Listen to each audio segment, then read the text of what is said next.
Bonjour, bienvenue sur ma chaîne Sophronerty. Aujourd'hui, je vais vous parler de couple, d'amour et comment le couple, c'est que du business. Oui, alors je vais vous expliquer tout ça.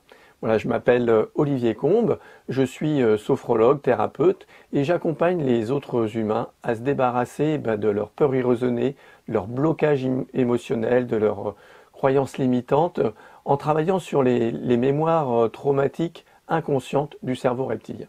Voilà.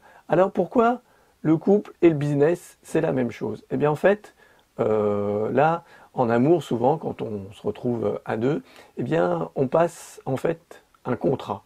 Un contrat qui est souvent implicite, qui est rarement justement, et c'est peut-être là le problème, rarement vraiment expliqué, discuté et mis noir sur blanc, pourquoi pas, comme tout n'importe quel contrat quand on travaille ensemble, parce qu'on va vivre ensemble. Alors, en fait, si vous réfléchissez bien, quand vous vous mariez, par exemple, vous passez un contrat. Vous avez un contrat, alors avec Dieu, avec suivant vos croyances, voilà. Vous avez, vous allez bien, par exemple, moi, quand je me suis marié, j'étais à l'église, eh bien, on dit qu'on sera fidèle, qu'on soutiendra l'autre, qu'on s'aimera quoi qu'il arrive, et tout ça. Tout ça, mais en fait, c'est un contrat. Mais c'est un contrat qu'on dit comme ça et sur lequel on ne se penche pas vraiment. Et par exemple, après, il y a des gens qui font des contrats de mariage, qui vont faire, bon, ça, voilà. C'est souvent, malheureusement, sur le côté financier. On va faire un contrat de mariage, voilà, on sépare bien le côté financier. Ça, on sait très bien faire un contrat, comme je vous le disais, dans le business, c'est du business.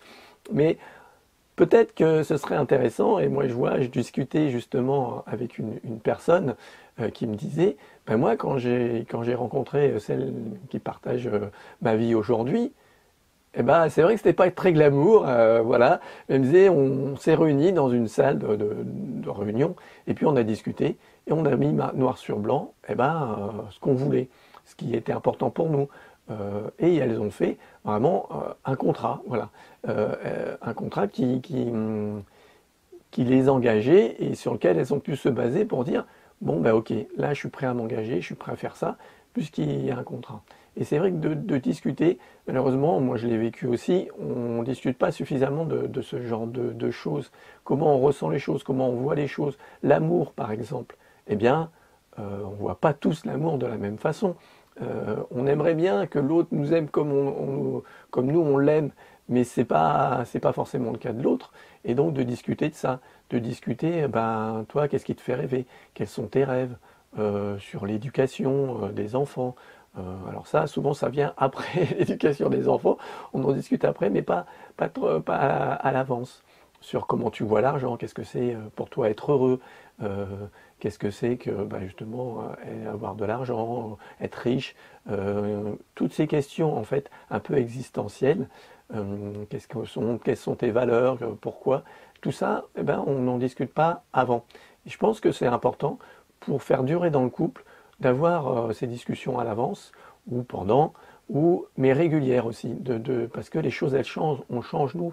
Et notre vision de l'amour, elle peut changer au bout d'un an, 10 ans, 20 ans de mariage. Forcément, ça va changer.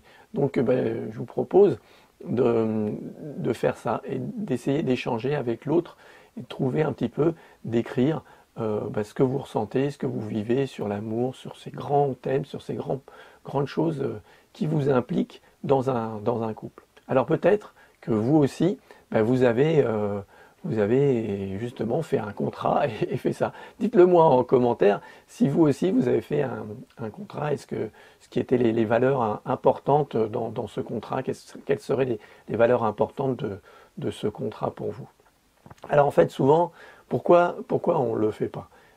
Déjà on n'y pense pas, mais aussi en fait, souvent derrière tout ça se cachent des blocages et des peurs en fait.